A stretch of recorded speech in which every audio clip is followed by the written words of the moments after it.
Hello, we will be presenting the Silicon Valley Bank collapse. This is by Brittany Romero, Isabella Martinez, and Andrea Livingston. Thank you. The Silicon Valley Bank collapse occurred in March 2023. This was deemed as the second largest bank failure in history. Not to mention that SVB was the 16th largest bank in the US during that time.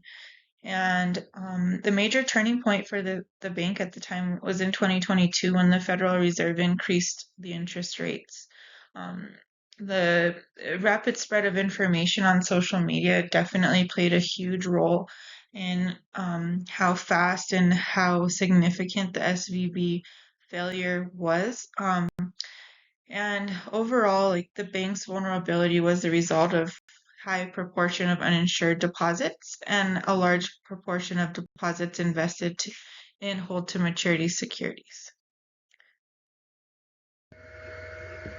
In 2020 and 2021, SVB made major investments in long-term government bonds and in mortgage-backed securities. At the time, interest rates were at historic lows. These types of investments are usually considered safe, especially when rates are stable or they're falling. However, SVB didn't do enough to hedge against the risk that interest rates could possibly rise again.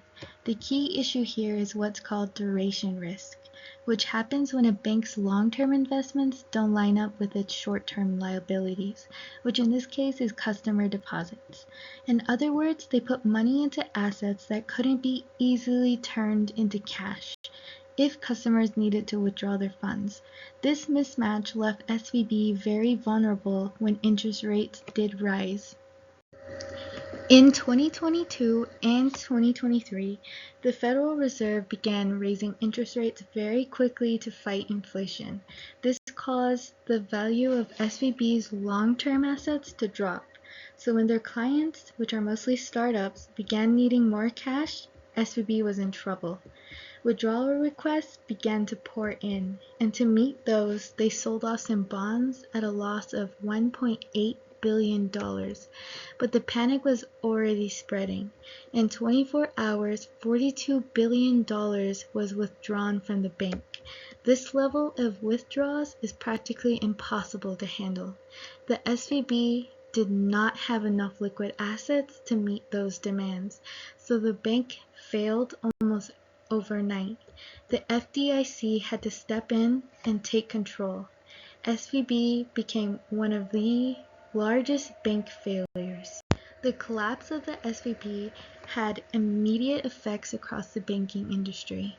Other regional banks like Signature Bank and First Republic experienced the same withdrawal demands. People were worried that their deposits wouldn't be safe at smaller institutions. To stop the panic, the US government stepped in and guaranteed all deposits.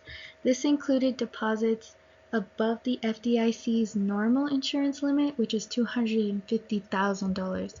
This was not just about SVB, but also about restoring trust in the system. What this really shows is something called systemic risk, which we covered in Chapter 11. It's where one financial institution fails and it creates a domino effect that ends up affecting others, not only because they are connected financially, but also because of psychology in how people panicked, and it's about perception. There are a few key lessons we can take away from SVB's collapse. First, liquidity matters. Banks need to be able to access cash quickly in a crisis. Having too much caught up in the long term creates risk.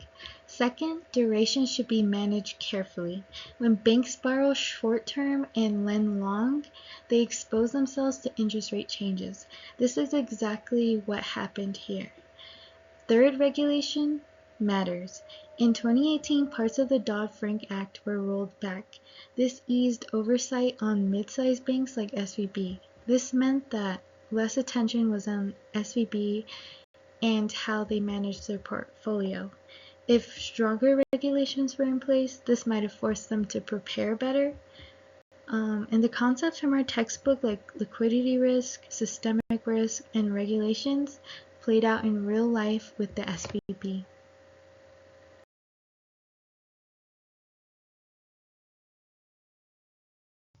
The collapse of Silicon Valley Bank in 2023 wasn't just a banking mishap, it was a wake up call. It revealed how quickly financial systems can unravel when risk, regulation, and leadership fall short. To prevent future crises, meaningful reforms are essential. First, we need to reinstate and strengthen regulatory safeguards. Mid-sized banks should no longer fly under the radar. Consistent, comprehensive oversight must apply to all institutions that carry systemic risk. Second, early warning systems are crucial.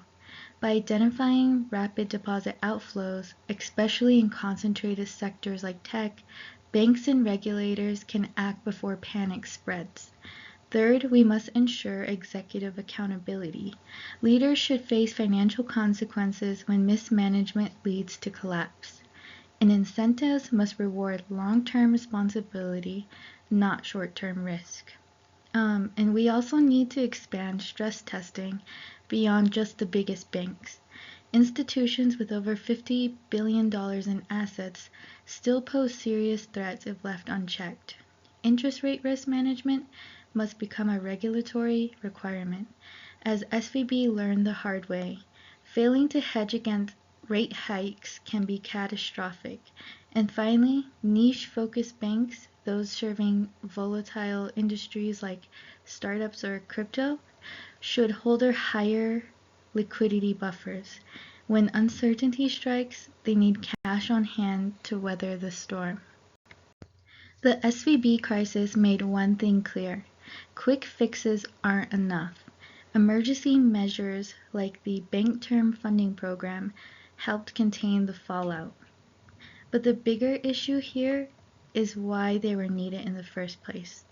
As Hubbard and O'Brien explain, resilient banking depends on diversified funding, sound asset liability strategies, and strong oversight. Congressional hearings have made it clear: we need reform, and we need it now. SVB's failure shouldn't be remembered just as a collapse, but as a turning point. If we act now, we can build a financial system prepared not just for the next challenge, but for the next generation. Thank you.